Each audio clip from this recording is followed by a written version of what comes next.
నమస్తే, welcome to Suman TV. Inter పరీక్షలు ఈ రోజుతో ప్రారంభమయ్యాయి. ఇంటర్ విద్యార్థులకు ఎలాంటి అసౌకర్యం జరగకుండా అన్ని ఎలాంటి ఇబ్బందులు లేకుండా అన్ని కట్టుదిట్టమైన ఏర్పాట్లు చేయడం జరిగింది. చాలా వరకు ఇంటర్ విద్యార్థులని అన్నింటికి సర్వం సిద్ధంగా ఉండమని పెద్దలు అలాగే టీచర్లు ఇంట్లో అందరూ మనకి సలహాలు సూచనలు ఇస్తూ ఉంటారు.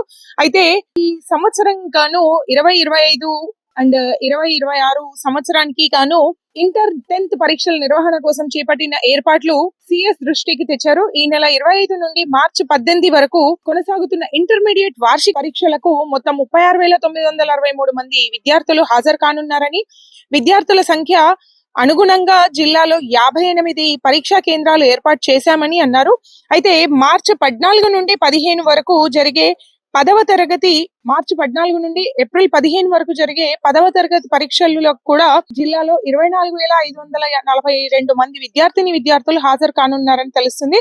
అయితే ఇప్పుడు ఈ రోజు గనక చూసుకున్నట్టయితే 9 గంటలకి పరీక్షా సమయము.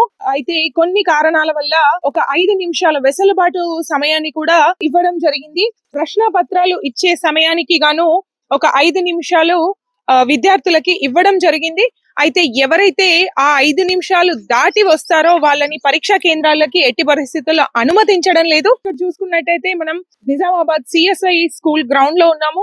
ఇక్కడ ఒక అమ్మాయి 9:05 దాటి వచ్చినందువల్ల అమ్మాయిని పరీక్షా కేంద్రానికి అనుమతించలేదు. ఆ అమ్మాయి ఏడ్చి కొంచెం పర్మిషన్ కోసం ట్రై చేసినప్పటికీ యాజమాన్యం దానికి నిరాకరించారు. ఎందుకంటే ఆల్రెడీ 9 దాటి ఒక 5 నిమిషాలు టైం ఇచ్చారు. ఎందుకంటే ఇట్లా కొన్ని ఎక్కడెక్కడి నుంచో వస్తారు, వాళ్ళకి సౌకర్యాలు కొంతవరకు ఉండయి.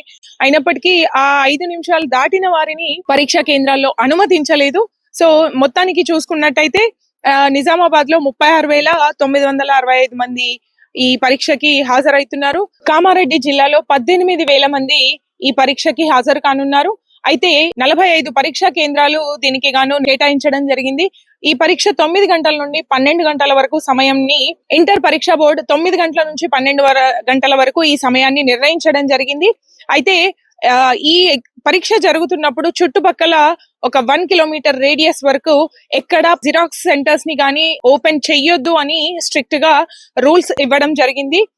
సో మొత్తానికి శాంతియుతంగా ఈ పరీక్షా కేంద్రాలు రెడీగా ఉన్నాయి. అండ్ పరీక్షలకి పిల్లలు కూడా ఆల్రెడీ వెళ్లి ఎగ్జామ్ రాయడం జరుగుతుంది.